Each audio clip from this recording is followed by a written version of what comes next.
আসসালামু আলাইকুম রহমতুল্লাহ। আমার হাতে যে ফোনটা দেখতে পাচ্ছেন, এই ফোনের সমস্যাটা হচ্ছে এসডি কার্ড কাজ করে না, মেমোরি পায় না, মাঝে মধ্যে পায় এবং ছেড়ে দেয়, এরকম সমস্যা। তো আজকে আমি দেখাবো এরকম সমস্যার সমাধান কীভাবে করতে হয়। তো চলুন শুরু করা যাক। প্রথমে আমি ব্যাকসেলটা খুলবো, যেহেতু এটা ফিক্সড ফোন। তো ব্যাকসেলটা খোলার জন্য আমি থিনার ইউজ করতেছি এবং আস্তে আস্তে তোলার চেষ্টা করতেছি। তো এই ফোনের যদি আপনার কাছে টাচ সেপারেটর থাকে, তাহলে সেপারেটরে একটু হিট দিয়ে গ্লুটা বা গামটা নরম করে নিলেই একটু তাড়াতাড়ি খুলতে পারবেন।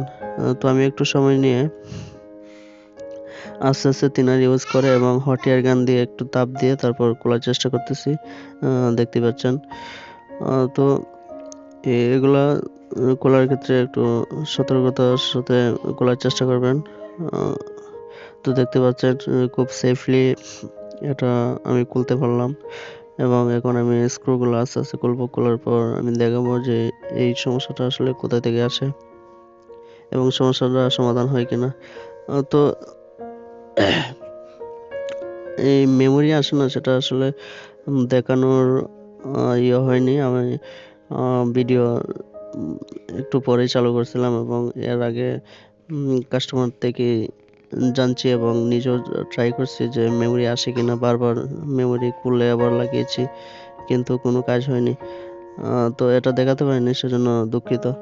তো যাই হোক, আমি দেখতে পারলেন ফোনটা খুললাম, একবারে ইনটেক ফোন, এখন এইমাত্র খুললাম। এর আগে কোনো সময় খোলা হয়নি, একবার নতুন ফোন। তো নতুন এরকম অনেক ফোন আছে যেগুলোতে দেখলাম যে মাইক সমস্যা হয় বা সিম পায় না বা মেমোরি পায় না, এরকম সমস্যা অনেক দেখছি এবং সেটা সেফলি সমাধান করতে পেরেছি।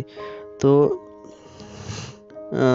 এই যে ফোনটা সমস্যাটা হচ্ছে মেমোরি আসে না, সেটার আইসিটা হচ্ছে স্পেডি 6531E, স্প্যাড্রাম 6531E আইসি। তো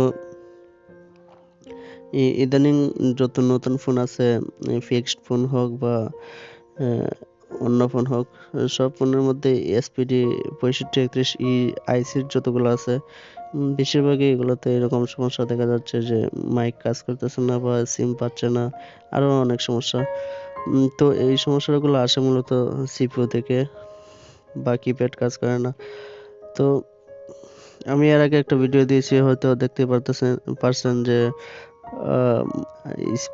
মাইক কাজ করছিল না, মাইক্রোফোন কাজ করছিল না, মানে একদিকের শব্দ অন্যদিকে যাচ্ছিল না।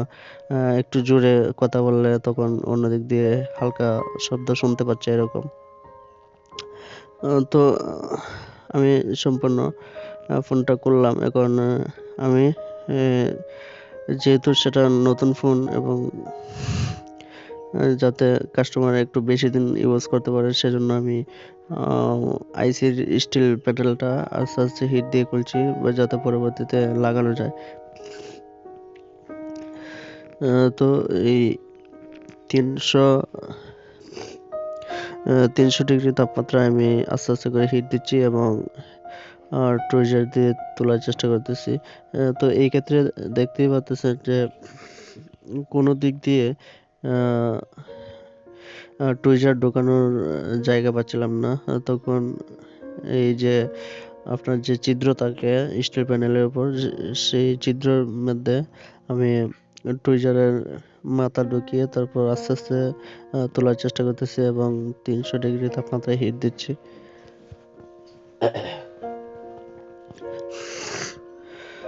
তো চতুর্দিকে হিট দেওয়ার পর দেখতে পেলেন অলরেডি আমার স্টিল প্যানেলটা খুলে ফেললাম। তো এখন আমি একটু ঠান্ডা করে নেব, তারপর এখানে একটু পেস্ট দিয়ে তারপর আইসিটা একটু নাড়িয়ে দেব। নাড়িয়ে দেওয়ার পর যদি ঠিক হয়ে যায় তাহলে তো ভালোই। এরপরে যদি না আসে তাহলে হয়তো সিপিইউটা রিভল করতে হবে, আর যদি তাও না হয় তাহলে চেঞ্জ করতে হবে। তো এই প্রসেসগুলো আসলে যারা নতুন টেকনিশিয়ান আছেন তারা হয়তো ফল্ট ফাইন্ডিং করতে পারেন না যে আসলে এটা মূলত সমস্যাটা কোথায়। তো এই যে এসডি কার্ড সমস্যা, এখন আমি আইসিতে হাত দিচ্ছি, আইসি নাড়িয়ে দিচ্ছি, তো অনেকে আছে যে এই এসডি কার্ডের সমস্যা, হয়তো এসডি কার্ড বেজের সমস্যা এরকম ভাবতে পারেন, বা এরকম নতুন ফোনে অনেক সমস্যা আসে যে মাইক কাজ করে না, স্পিকার কাজ করে না, তো আপনি মাইক চেঞ্জ করে দিলেন, বারবার চেঞ্জ করলেন, তো এটা আসলে হয় না। তো মূলত সমস্যাটা কোথায় সেটা ফাইন্ড আউট করাই আসলে মূল কাজ। তো দেখতে পাচ্ছেন আমি আইসিটা নাড়িয়ে দিয়েছি এবং এখন আমি সিমটা এবং মেমোরিটা লাগিয়ে দেখবো তো সমস্যাটার সমাধান হয় কিনা।